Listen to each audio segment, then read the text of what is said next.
Welcome to the Tech Egg. Don't get scrambled. Enjoy the video. In this video, I will explain how to make Noob X bacon.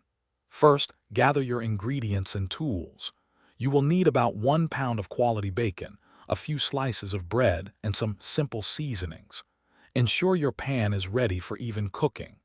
We will then walk through each step, from preparation to plating, ensuring you achieve a delightful result. This guide is designed to be straightforward and easy to follow for everyone. To begin, you'll need about 1 pound of good quality, thick-cut bacon. This provides a satisfying texture and flavor. Next, grab 2 or 3 slices of your favorite bread.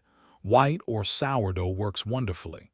For tools, a large non-stick skillet is crucial for even cooking, along with a sturdy spatula. Don't forget paper towels to help drain any extra fat, ensuring a crisp finish. Start by placing your bacon in a cold skillet, then cook over medium heat.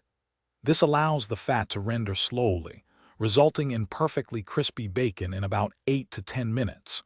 Once the bacon is done, remove it and lightly toast your bread in the remaining bacon fat for incredible flavor.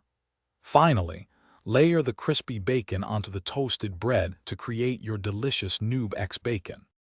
For the best results, always drain your cooked bacon on paper towels. This removes excess grease and ensures every piece is wonderfully crisp. Serve your Noob X bacon immediately while it is still warm and the bread is perfectly toasted. You might consider pairing it with a fried egg for a hearty breakfast or a small side salad for a lighter option. Enjoy experimenting with different bread choices to discover your ultimate preference. Thanks for watching. Consider subscribing if I helped unscramble your problems.